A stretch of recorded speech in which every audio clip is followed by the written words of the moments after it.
기도하겠습니다. 안녕하십니까.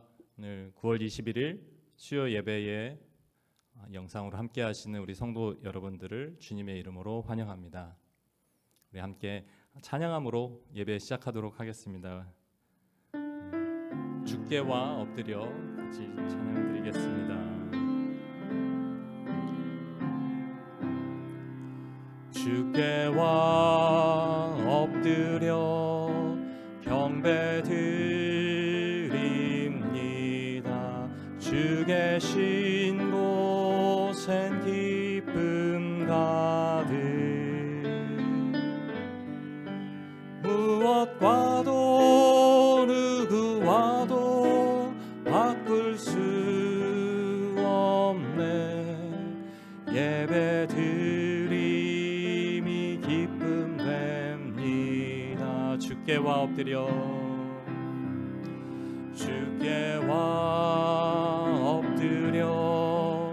경배드립니다.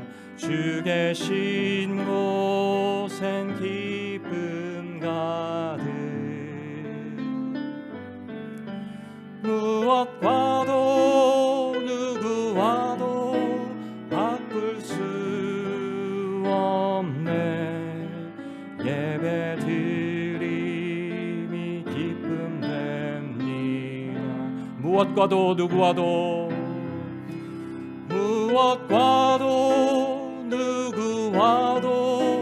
바꿀 수 없네. 예배드림이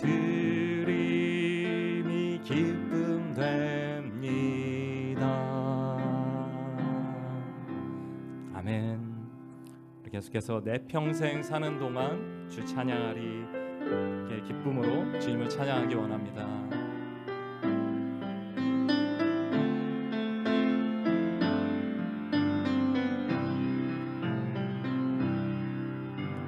내 평생 사는 동안 주 찬양하리.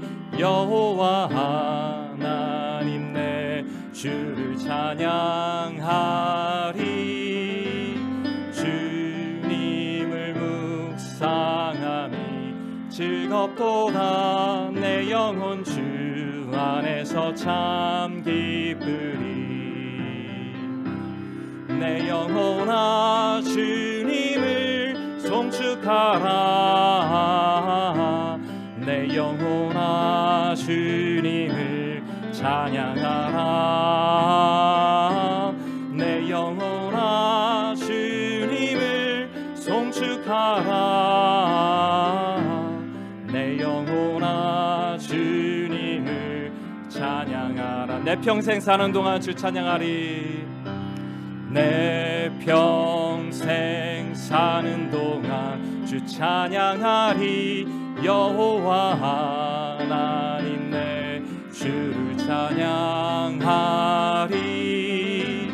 주님을 묵상함이 즐겁도다. 내 영혼 주 안에서 참 기쁘리. 내 영혼아 주님을 내 영혼아 주님을 송축하라.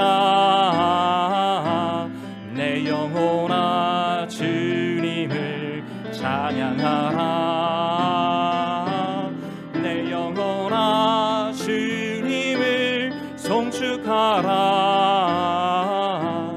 내 영혼아 주님을 찬양하라. 내 영혼아 주님을 내 영혼아 주님을 송축하라.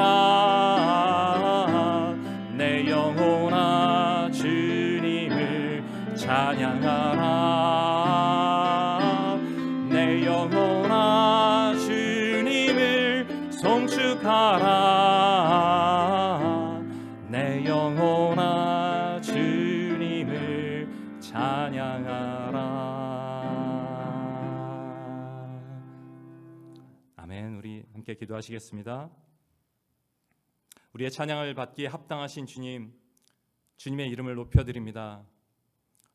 우리가 함께 주님 앞에 영상을 통해서지만 함께 예배할 수 있게 해주셔서 감사합니다.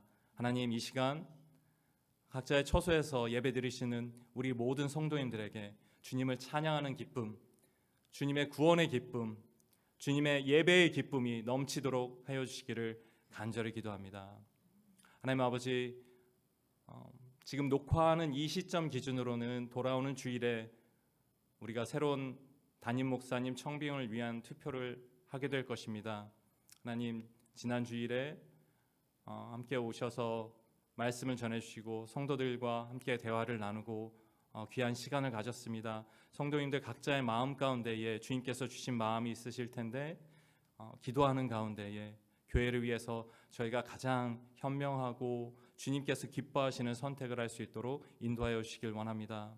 그리고 또한 이 방송을 보시는 시점 기준으로는 그러한 청빙 결과가 이미 나온 상태일지도 모르겠습니다. 주님, 어떠한 결과가 나왔든지 혹시 나의 마음과는 다른 결과가 나왔을지라도 주님께서 주신 결과에 또한 감사함으로 그것을 받아들이며 함께 교회를 세워가고 영혼을 구원하고 사람들을 세워가는 그 사역에 우리가 연합하여 힘을 함께 할 수 있도록 주님 은혜를 베풀어 주시옵소서. 이 모든 과정이 우리 주님의 손 안에 있고 이 모든 것들이 우리 주님 은혜 가운데 합력하여 선을 이루게 될 줄 믿습니다. 우리가 늘 주님을 바라보게 하여 주시고 오직 주님만을 의지하는 우리 제일 한인 침례교회 될 수 있도록 인도하여 주시옵소서. 이 시간 함께 말씀을 나눌 텐데 우리 성령께서 함께 하셔서 우리의 마음 열어주시고 우리 주님께서 우리에게 전하고자 하시는 말씀, 들려주고자 하시는 말씀, 우리 주님의 마음을 저희가 발견할 수 있는 그런 시간 되게 하여 주시옵소서. 감사하며 예수님 이름으로 기도합니다. 아멘. 오늘 함께 나눌 말씀은 사도행전 27장 20절로 26절의 말씀입니다. 사도행전 27장 20절로 26절 말씀입니다. 신약성경 235페이지입니다. 사도행전 27장 20절부터 제가 읽도록 하겠습니다. 여러 날 동안 해도 별도 보이지 아니하고 큰 풍랑이 그대로 있음에 구원의 여망마저 없어졌더라. 여러 사람이 오래 먹지 못하였음에 바울이 가운데 서서 말하되 여러분이여 내 말을 듣고 글에 대해서 떠나지 아니하여 이 타격과 손상을 면하였더라면 좋을 뻔하였느니라. 내가 너희를 권하노니 이제는 안심하라.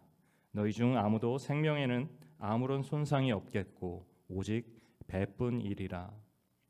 내가 속한 바 곧 내가 섬기는 하나님의 사자가 어젯밤에 내 곁에 서서 말하되 바울아 두려워하지 말라. 내가 가이사 앞에 서야 하겠고 또 하나님께서 너와 함께 항해하는 자를 다 내게 주셨다 하였으니 그러므로 여러분이여 안심하라. 나는 내게 말씀하신 그대로 되리라고 하나님을 믿노라. 그런즉 우리가 반드시 한 섬에 걸리리라 하더라. 아멘.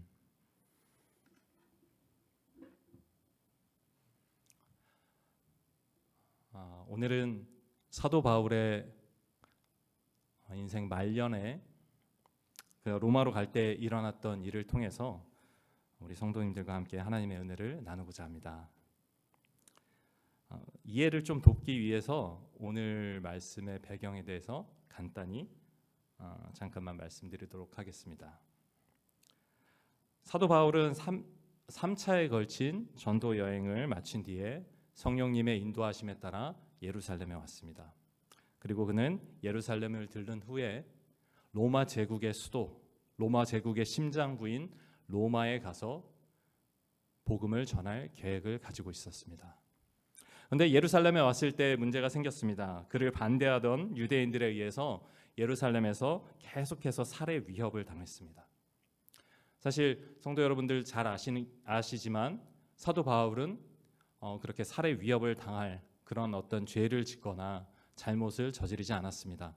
그는 단지 유대인들이 십자가에 못 박아 죽인 예수가 그리스도이고 그가 다시 살아나셨음을 증거했을 뿐입니다. 하지만 유대인들은 그 바울을 싫어했고 그래서 바울을 계속해서 살해하려는 계획을 세웠습니다. 당시 팔레스타인 지역을 다스리던 로마의 총독도 그 사실에 대해서 잘 알고 있었습니다. 바울이 전혀 죄가 없다는 것을 그도 알고 있었습니다. 하지만 그는 유대인들의 마음을 얻기를 원했고, 그래서 유대인들의 요청을 따라 바울을 체포했습니다. 그리고 유대인들에게 바울을 내어주려고 했습니다.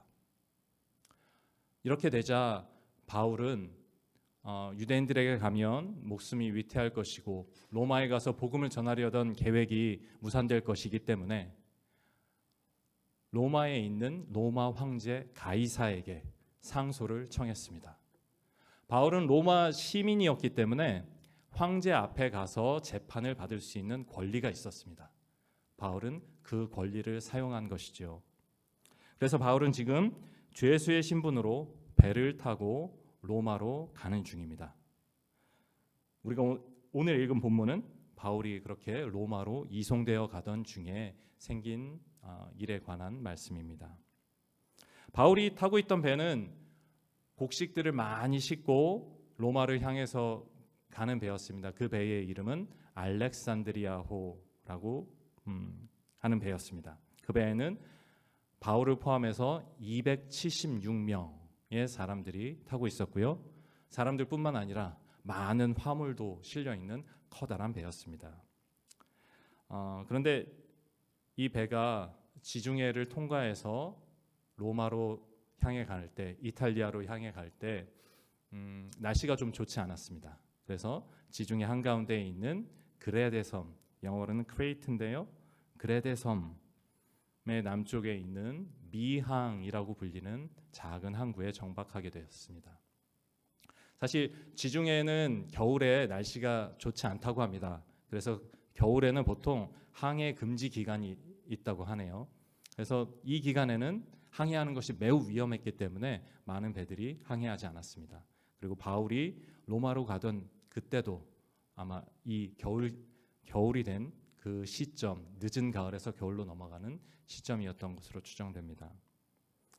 그래서 바울은 자신의 이송 책임자였던 로마 백부장에게 이야기합니다. 지금은 위험하니까 우리 이 미항에서 겨울을 나고 그 다음에 가는 게 좋겠습니다. 하지만 미항은 좀 작은 항구였습니다. 그래서 선장이나 다른 선원들 그리고 배에 타고 있던 많은 화물주들 그런 사람들은 미항이 아니라 좀 더 큰 항구로 옮겨가서 거기에서 겨울을 나고 싶어 했습니다. 근데 그들의 말이 이겼습니다.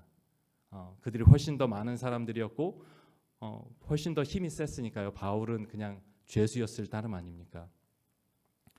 그래서 날씨가 조금 좋아지자 그들의 말대로 이제 좀 더 큰 항구로 옮기기 위해서 배가 출항을 했습니다. 그런데 배가 지중해를 항해하는 그 도중에 갑자기 광풍이 불어왔습니다. 그래서 엄청난 광풍, 유라굴로라고 불리는 광풍인데요. 그 바람이 불어와서 배를 덮쳤습니다. 배는 사공들의 컨트롤을 완전히 벗어나서 지중해 바다 한가운데로 계속해서 떠밀려 갔습니다. 당시에 배들은 엔진이 없었죠. 그렇죠? 그러니까 바람의 힘에 의해서 움직이는 배들이었기 때문에 그렇게 광풍이 밀려오면 아주 위험한 상황을 맞이할 수 있습니다. 그래서 풍랑 때문에 배가 좌초할 위기에 몰리자 사람들은 화물을 막 내던지기 시작했습니다. 배가 가라앉으면 안 되니까요. 무게를 줄이기 위해서 그들이 아끼던 화물, 장사하려고 했던 물건들 전부 다 내던졌습니다. 심지어는 항해에 필요한 기구들까지도 전부 다 막 내어버리기 시작했습니다. 얼마나 위태한 상황이었는지 우리가 알 수 있죠. 그리고 나서도 여러 날 동안 그들은 해도 달도 별도 볼 수 없는 깜깜한 밤이 계속되었고 그런 큰 풍랑 가운데 바다에 표류하게 되었습니다. 오늘 우리가 읽은 본문은 그런 상황 가운데서 바울이 하나님께 받은 약속의 말씀을 담대하게 선포하는 그런 장면입니다. 당시의 상황을 오늘 본문 20절이 잘 설명해 주는데요. 다시 한번 제가 20절을 읽겠습니다. 여러 날 동안 해도 별도 보이지 아니하고 큰 풍랑이 그대로 있음에 구원의 여망마저 없어졌더라. 모든 사람들이 구원받을 것을 기대하지 못하는 상황이었습니다. 극심한 공포가 모든 사람들을 뒤덮었습니다. 하지만 바로 그 극심한 절망과 공포의 한가운데에서 바울은 하나님께서 주신 약속을 담대하게 선포했고 하나님께서는 말씀하신 대로 그 약속을 이루어 주셨습니다. 저는 오늘 이 말씀을 통해서 약속을 주시고 그 약속을 이루신 하나님, 그 하나님의 은혜를 함께 나누고 싶은데요. 첫 번째로 말씀을 통해 우리가 생각해 봤으면 하는 것은 이것입니다. 풍랑 속에 있을 때에 우리는 방향 감각을 상실할 수 있습니다. 풍랑 속에 있을 때 우리는 방향 감각을 상실할 수 있습니다. 여름이 되면 이제 보통 갑자기 태풍, 여기는 이제 태풍이 아니죠. 한국에는 태풍이 많이 오는데 태풍 혹은 여기는 이제 폭풍, 스톰 혹은 허리케인 이런 것들이 종종 옵니다. 그렇죠? 그럴 때면 엄청난 비바람이 몰려옵니다. 이런 상황이 어떻게 되죠? 천둥치고 막 바람이 세게 불고 번개도 치고 나무가지가 부러지고 그런 때에 만약에 운전을 하고 계시다라고 하면은 라이트를 켜고 와이퍼를 최대 속도로 움직이더라도 비가 정말 말 그대로 쏟아붓기 때문에 앞도 제대로 볼 수 없는 그런 상황들 한두 번은 겪어보신 적이 있으실 거라고 생각을 합니다. 근데 이때 만약에 여러분이요 이 땅 위에가 아니라 바다 한가운데서 이런 폭풍을 이런 풍랑을 만났다. 그러면 어떨까요? 혹시 밤바다 가보신 적 있으신가요? 밤바다. 저도 한두 번 가본 적이 있는데 밤의 바다는 정말 어둡더라고요. 정말 깜깜하고 아무것도 보이지 않습니다. 저는 해변에서 봤으니까 그나마 육지에 불빛도 있고 뭐 등대 불빛도 있고 날씨가 좋은 때였으니까 별도 있고 달도 있고 그래서 어슴푸레하게 이것저것 볼 수 있지만 해변이 아니라 바다 한가운데에 그리고 그 한가운데에서 엄청난 풍랑을 만났다라고 하면 어떨 것 같으세요? 오늘 본문의 상황처럼 며칠 동안 밤낮 가리지 않고 해도 별도 달도 볼 수 없는 상황 그렇다라고 하면 어떨까요? 바울 당시는요 나침반이 발명되기 전이었습니다.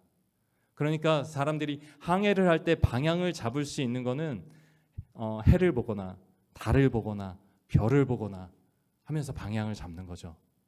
근데 해도 달도 별도 볼 수 없는 깜깜한 그런 흑암이 밤낮으로 며칠 동안 계속되었다라고 오늘 본문은 말씀을 합니다. 그러니까 방향을 구분할 수가 없다는 겁니다. 그렇죠? 그런 풍랑은 과학기술이 발달한 지금도 그런 풍랑이 몰려온다는 걸 우리가 알면서도 일기예보 보면서 알면서도 어떻게 할 수가 없는 거예요. 그렇죠? 그런 풍랑 앞에서 인간은 정말 나약한 존재입니다. 그런데 말이죠. 그런 풍랑은 바다에서만 일어나는 것이 아니라 우리 인생에서도 언제든 그런 풍랑이 닥쳐오는 것 같습니다. 특별히 우리 이민 생활을 하고 계신 우리 성도 여러분들께 그런 풍랑의 순간들이 더 큰 위협으로 다가올 수 있다라고 저는 생각을 합니다. 갑자기 직장을 잃을 그런 일이 생길 수도 있고요. 체류 신분에 문제가 생기는 경우도 있습니다. 혹은 사랑하는 사람을 갑자기 떠나보내야 할 때도 있고 관계가 깨어지고 가정이 깨져버리는 그런 경우도 있습니다. 아니면 우리 성도 여러분들이나 아니면 가족들이 갑자기 건강을 잃게 되는 경우도 있을 거고요. 코비드-19 팬데믹처럼 사회적으로 큰 어려움을 겪는 그런 경우도 있을 수 있습니다. 가정에도 교회에도 풍랑은 언제든 어떤 모습으로든 닥쳐올 수 있습니다. 그리고 어쩌면 오늘 이 수요 예배를 함께 드리는 여러분들 중에도 그런 풍랑의 한가운데를 지나고 계신 분들이 있을지도 모르겠습니다. 네, 성도님들, 우리 인생에 그런 풍랑이 닥쳐오면 우리 어떻게 해야 되죠? 어떻게 해야 되죠? 바다에서 풍랑을 만난 것처럼 우리도 방향 감각을 상실하기가 너무 쉽습니다. 그렇죠? 그래서 무엇을 해야 될지 어디로 가야 될지 방향을 잡지 못할 때가 많습니다. 알렉산드리아호에 타고 있었던 사람들, 그 사람들은 배가 파손할 위기가 오자 무엇을 해야 할지, 어디로 가야 될지 정말 갈피를 잡을 수가 없었습니다. 그래서 소중하게 여기었던 화물들 다 바다에 버립니다. 심지어는 항해에 필요한 기구들도 다 내던져 버렸습니다. 어찌됐든 살기 위해서 최선의 노력을 했던 거죠. 우리 인생 가운데 우리에게 풍랑이 닥쳐올 때도 마찬가지입니다. 우리도 살기 위해서 최선을 다하죠. 그래서 조언을 구해야 될 사람들 찾아가서 조언을 듣기도 하고, 혹은 도움을 줄 수 있는 친구들 찾아가서 도와달라고 이야기를 하기도 합니다. 하지만 그들의 조언을 듣고 따라해보고 도움을 받기도 했지만 상황이 전혀 바뀌지 않고 그냥 그대로 흑암 가운데 있는 것 같다라고 하면, 풍랑 가운데 있다라고 하면 도대체 어떻게 해야 됩니까? 어떻게 해야 됩니까? 한 정신분석 전문의가, 정신과 의사가 이야기를 한 건데요. 사람들이 가장 두려워하는 것이 있는데 그거는 내가 아무리 노력해도 어찌할 수 없다라고 하는 무력감과 패배감이라고 합니다. 아마도 알렉산드리아호에 타고 있었던 사람들이 느꼈던 감정이 이런 무력감과 패배감이 아니었을까 하는 생각이 듭니다. 그리고 예상치 못한 풍랑 한가운데서 우리를 더 가라앉게 만드는 것도 사실 그 상황 자체뿐만 아니라 우리 마음속에 드는 그러한 무력감과 패배감이 아닐까 하는 생각이 듭니다. 근데 그렇다면 이런 풍랑이 몰려올 때에 어디로 가야 할지 방향 감각을 상실했을 때 우리는 어떻게 해야 되죠? 그때 우리는 눈을 감아야 합니다. 눈을 뜨고 우리가 방향을 찾으려고 하는 것이 아니라 눈을 감고 하나님 앞에 나아가야 합니다. 여러분, 비록 폭풍에 가려서 해도 별도 달도 볼 수 없는 상황이라 하더라도 그것들이 없는 것 아닙니다. 저 구름 너머에 해와 달과 별이 분명히 있습니다. 마찬가지로 우리 인생의 풍랑 가운데서 우리가 지금은 잘 볼 수 없지만 그 자리에도 분명히 하나님은 함께하고 계시다는 것을 우리가 믿어야 한다는 말씀입니다. 그 하나님을 볼 수 있는 유일한 방법은 우리가 눈을 감는 것입니다. 하나님 앞에 기도하는 것입니다. 나의 절망을 이야기하고 하나님께 도움을 구하고 그분의 음성을 듣는 것입니다. 그래서 혹시 오늘 이 예배에 함께 하시는 분들 가운데에도 인생의 풍랑 한가운데를 만약에 지나고 계시는 분이 계시다면, 도저히 나아갈 방향을 알 수가 없어서 마음이 답답한 분이 계시다면 시편 기자의 이 말씀을 꼭 붙들고 함께 기도하기 원합니다. 시편 34편 17절 말씀입니다. 시편 34편 17절. 의인이 부르짖음에 여호와께서 들으시고 그들의 모든 환난에서 건지셨도다. 의인이 부르짖음에 여호와께서 들으시고 그들의 모든 환난에서 건지셨도다. 이 약속을 믿으시기 바랍니다. 우리가 부르짖을 때 주님은 항상 들으시고 우리를 모든 환난에서 구원하실 것입니다. 풍랑 가운데서, 환난 가운데서 우리에게는 방법이 없지만 전능하신 하나님께는 늘 방법이 있고 늘 길이 있다는 사실을 믿으시기 바랍니다. 성도 여러분, 그래서 이런 역경의 때, 풍랑 가운데, 어려운 시간에 의인이, 하나님의 백성이 더욱더 필요합니다. 그리고 그들이 더욱더 빛이 납니다. 이것이 오늘 본문을 통해서 제가 두 번째로 성도님들과 함께 나누고 싶은 말씀인데요. 지금 여러 날 동안 배가 풍랑 속에 표류했습니다. 화물도 다 버렸고 배를 운행하는 데 필요한 기구들도 다 버렸습니다. 그들은 오랫동안 음식도 먹지 못했고 물도 마시지 못했습니다. 그때 바울이 일어나서 이야기합니다. 오늘 본문 사도행전 27장 21절 말씀입니다. 여러 사람이 오래 먹지 못하였음에 바울이 가운데 서서 말하되, 여러분이여 내 말을 듣고 글에 대해서 떠나지 아니하여 이 타격과 손상을 면하였더라면 좋을 뻔하였느니라. 바울은 혹시 지금 다른 사람들이 자신의 말을 듣지 않았다고 비난하고 있는 것입니까? 사실 많은 경우에 사람들은 문제가 생기면 본능적으로 다른 사람을 비난하곤 합니다. 문제 가운데서 자신을 보호하고 싶은 거죠. 그렇죠? 하지만 바울의 말은 그런 의도가 전혀 아닙니다. 만약에 바울의 말이 여기에서 21절에서 그쳤더라면 바울의 말은 그냥 비난으로 끝나고 마는 것이었겠죠. 하지만 바울의 의도는 그 다음 이야기, 바울이 그 다음에 할 이야기, 하나님께서 자신에게 주신 약속에 대해 이야기하기 위해서 지금 이 이야기를 하고 있는 것입니다. 그러니까 다시 말하면 여러분, 내가 이제 하나님에 대해서 말할 텐데, 그 약속에 대해서 중요한 말을 할 텐데 내 말이 믿을 만한 말입니다.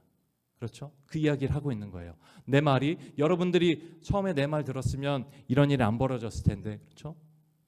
그러니까 내 말이 믿을 만한 말입니다 라고 그들에게 이야기를 하는 겁니다. 왜냐하면 그 사람들은 하나님을 모르는 사람들이니까요. 그래서 지금 그 이야기를 하는데요, 바울이 계속해서 이야기합니다. 안심하십시오. 여러분, 배는 잃어버리겠지만, 배는 망가지겠지만 여러분의 생명에는 지장이 전혀 없을 것입니다. 바울이 이렇게 얘기합니다. 도대체 바울은 이런 상황에서 어떻게 이렇게 호언장담을 할 수 있죠? 276명이나 되는 사람이 해도 달도 별도 볼 수 없는 깜깜한 흑암 가운데 며칠을 바다에서 표류하고 있습니다. 음식도 며칠 동안 먹지 못했습니다. 그런데 그 상황 가운데서 당신들 아무도 죽지 않을 테니, 아무도 생명에는 지장이 없을 테니 안심하십시오라고 어떻게 그렇게 당당하게 자신 있게 말할 수 있는 것입니까? 오늘 본문 23절, 24절을 다시 한번 읽겠습니다. 내가 속한 바 곧 내가 섬기는 하나님의 사자가 어젯밤에 내 곁에 서서 말하되, 바울아 두려워하지 말라. 내가 가이사 앞에 서야 하겠고 또 하나님께서 너와 함께 항해하는 자를 다 내게 주셨다 하였으니, 바울은 하나님의 사자가 와서 말해준 약속을 들었던 것입니다. 그렇죠? 그래서 그렇게 확신 있게 다른 사람들의 안전에 대해서 말할 수 있었습니다. 그런데 우리가 여기서 눈여겨보아야 할 부분이 하나 있습니다. 바울이 23절에 하나님에 관해서 하는 말씀입니다. 내가 섬기는 하나님, 내가 속한 바, 곧 내가 섬기는 하나님. 바울은 자신이 하나님께 속했다라고 이야기합니다. 그리고 바울은 하나님을 섬긴다라고 이야기합니다. 내가 섬기는 하나님이라는 말은 내가 예배하는 하나님이라고 바꾸어서 말할 수도 있습니다.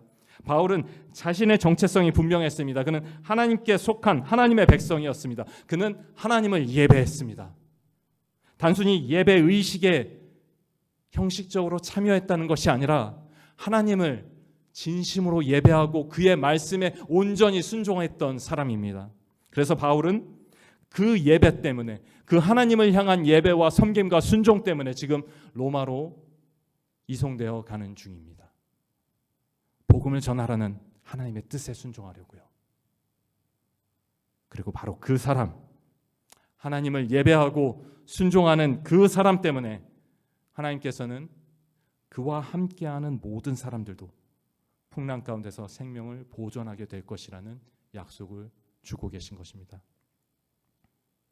하지만 성도 여러분, 우리는 정반대의 사건을 또 구약 성경에서 보게 됩니다. 이 경우에는 하나님께 순종하지 않은 한 사람 때문에 그와 함께했던 많은 사람들이 위험에 처했던 그런 상황입니다. 혹시 누군지 아십니까? 바로 선지자 요나입니다. 요나는 니느웨에 가서 회개의 메시지를 선포하라는 하나님의 명령을 받았습니다. 하지만 그는 그렇게 하고 싶지 않았습니다. 왜죠?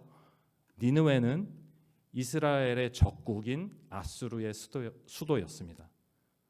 그러니까 자신은 이스라엘 사람으로서, 유대인으로서 적국인 아수르의 수도에 가서 니느웨 사람들에게 회개하라 말할 수 없었던 겁니다. 왜요? 그 사람들이 만약에 회개하면 하나님께서 그들을 용서하실 것을 알았거든요.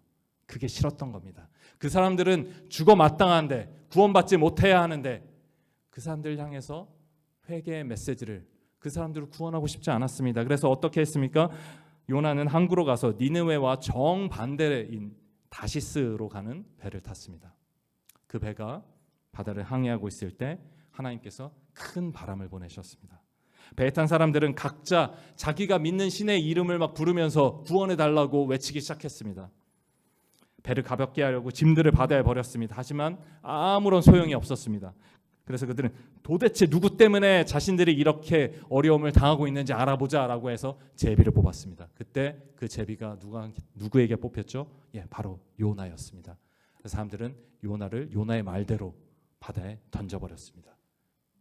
그러자 바다는 잠잠해졌습니다. 요나는 하나님께서 예비하신 큰 물고기에 삼켜져서 구원을 받았습니다. 그렇죠? 요나는 구원 받았어요. 하지만 요나는 다른 신들, 우상들을 섬기는 사람들 앞에서 사실 수치를 당할 수밖에 없었습니다. 형제자매 여러분, 하나님의 사람이었던 요나가 하나님의 사람으로서의 정체성을 잊었을 때 그것은 주위의 다른 사람들도 자칫 멸망으로 인도하는 크나큰 재앙을 불러일으키는 그런 무서운 결과를 초래했다는 것을 잊지 마시기 바랍니다. 하지만 바울과 함께 했던 사람들은 어땠습니까? 비록 그들이 바울의 말을 듣지 않아서 어려움 가운데 처하게 됐을지라도 그럼에도 불구하고 하나님께 속하고 하나님을 예배했던 바울 때문에 그 바울 한 사람을 통해서 그들은 구원을 받을 수 있었습니다. 이것이 무슨 그림인, 뭐에 대해서 이야기하는 그림일까요? 저는 이것이 교회에 대해서 이야기하는 그림이라고 생각을 합니다. 이 땅에서 교회가 해야 할 역할에 대해 말씀해주고 있다라고 저는 생각을 합니다. 교회가 하나님 안에 바르게 서 있고 하나님을 바르게 예배하고 있다면 하나님은 그 교회 때문에 그 사회에 내려진 심판을 늦춰주실 수도 있습니다. 그리고 바르게 예배하는 그 사람들을 통해서 그 사회에 구원을 베푸실 수 있습니다. 여러분, 소돔과 고모라가 의인 10명이 없어서 멸망했다는 사실을 기억하시기 바랍니다. 물론 그들의 죄악 때문에 멸망했지만 그 자리에 의인 10명이 없었기 때문에 소돔과 고모라는 멸망당할 수밖에 없었습니다. 어떤 주석가는 이런 말을 했습니다. 인간 사회는 하나님의 자비 가운데에서 의인들에게 얼마나 많은 빚을 지고 있는지 알지 못한다. 맞는 말이죠. 하지만 교회가 하나님 안에 바로 서지 못하고 하나님을 바르게 예배하지 않을 때 우리는 요나처럼 오히려 이 땅에 재앙을 가져오는 존재가 될 수 있다는 것을 기억해야 합니다. 사실 교회가 건강하지 못하다는 그 자체로 그것은 재앙입니다. 왜죠? 교회는 하나님께서 이 땅에 베푸신 구원의 방편입니다. 그런데 그 구원의 방편이 하나님께서 이 땅을 구원하시기 위해서 세우신 교회가 자기 역할을 제대로 하고 있지 못하다라고 하면 사람들은 구원받을 길이 없는 거 아닙니까? 그렇죠. 그래서 교회가 자기의 역할을 제대로 하고 있지 못하다고 하면 이 땅에 그것은 재앙입니다. 한여름에 에어컨 고장났을 때 기억하십니까? 한겨울에 히터가 고장나면 어떻게 하죠? 재앙이죠. 재앙. 교회가 건강하지 못하면, 복음 안에 서 있지 못하면 큰일입니다. 성도 여러분, 저는 여러분 모두가 바울처럼 하나님께 속하고 하나님을 바르게 예배하는 예배자로 서기 원하신다고 믿습니다. 그리고 여러분 모두가 우리 루이빌 제1한인 침례교회가 그런 교회로 세워지기를 기대하신다라고 저는 생각합니다. 숫자의 많고 적음은 결코 문제가 되지 않습니다. 알렉산드리아호에 타고 있었던 사람들이 276명이었습니다. 하지만 그중 한 사람, 바울 한 사람을 통해서 그 사람 때문에 그들은 구원을 받을 수 있었다는 사실을 기억하시기 바랍니다. 우리가 적은 무리라고 하더라도 그런 예배자가 되는 것이 중요합니다. 하나님의 말씀을 소중하게 여기고 그 말씀에 순종하는 것이 중요합니다. 그의 아들 예수 그리스도 한 사람의 온전하고 완벽한 그 순종과 헌신을 통해서 온 인류를 구원하신 하나님께서 부족하고 연약하지만 예수 그리스도 안에서 하나님을 믿고 예배하는 우리를 통해서 우리 주변의 사람들도 생명의 길로 인도하실 줄 믿습니다. 우리 모두 바울처럼 참된 예배자가 되어서 우리 주위의 사람들 생명으로 인도하는 통로가 되기를 주님의 이름으로 간절히 축원합니다. 이제 말씀 마치려고 하는데요. 한 가지만 말씀드리고 말씀 마치겠습니다. 우리가 살아가는 세상 어떤 세상입니까? 타락한 세상이죠. 죄악으로 타락한 세상입니다. 세상 자체에는 그래서 희망이 없습니다. 하지만 여전히 하나님께서 우리에게 자비를 베풀고 계시기 때문에 우리는 복도 누리고 기쁨도 누립니다. 하지만 이 세상, 타락한 세상이고 우리 모두의 마지막 운명은 바로 죽음입니다. 그런 관점에서 본다면 우리들은 마치 해도 달도 별도 볼 수 없는 깜깜한 상황 가운데 알렉산드리아 호에 타서 죽을 날만을 기다리던 그 배에 있던 사람들과도 같습니다. 그런데요, 하나님께서 그런 우리들에게 처음부터 주셨던 약속이 있죠. 그것이 무엇입니까? 내가 너희를 구원할 것이다. 여자의 후손이 뱀의 머리를 상하게 할 것이다. 여자의 후손을 통해서 너희를 구원할 것이다. 성경에 여러 가지 약속이 있지만 그 모든 약속들을 하나로 요약한다면 무엇입니까? 하나님께서 구원하실 것이다. 하나님께서 구원하신다. 그것이 바로 예수라는 이름의 뜻입니다. 우리에게 주신 그 아들, 그 하나님의 아들을 통해 반드시 내가 너희를 구원할 것이다. 우리에게 주어진 가장 큰 약속은 이것입니다. 이 약속을 우리는 붙들어야 합니다. 동시에 이것이 바로 어두운 세상 가운데 우리가 반드시 전해야 하는 메시지입니다. 내가 속한 바, 내가 섬기는 하나님께서 내게 말씀하셨습니다. 주 예수를 믿으라. 그리하면 구원을 받을 것이다. 그리고 나는 내게 말씀하신 그대로 되리라고 하나님을 믿습니다. 나는 하나님께서 우리에게 성경을 통해서 수천 년 동안 말씀하신 그 약속을 믿습니다. 그 약속들이 그대로 되리라고 하나님을 믿습니다. 이것이 어둠 가운데에 굶주려 있지만 어디로 가야 할지를 모르는 세상 사람들에게 우리가 전해야 하는 메시지이고 우리를 통해 세상에 주시는 하나님의 약속입니다. 함께 기도하겠습니다.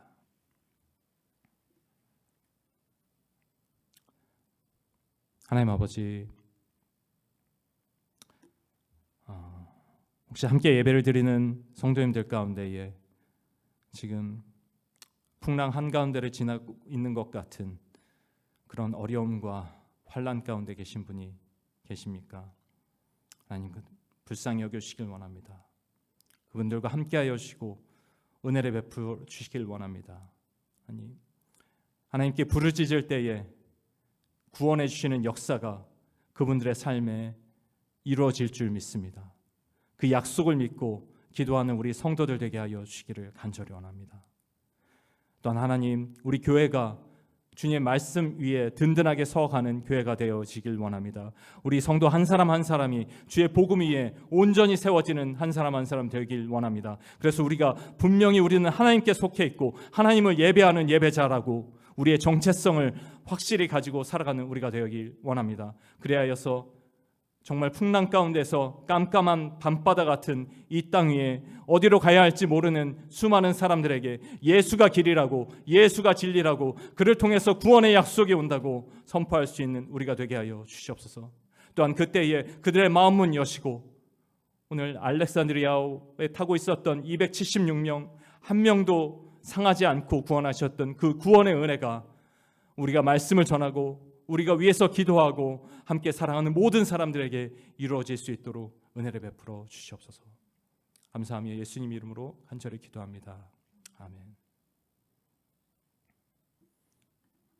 우리 함께 찬송가 545장 이 눈에 아무 증거 아니 배워도 찬송 부르시겠습니다.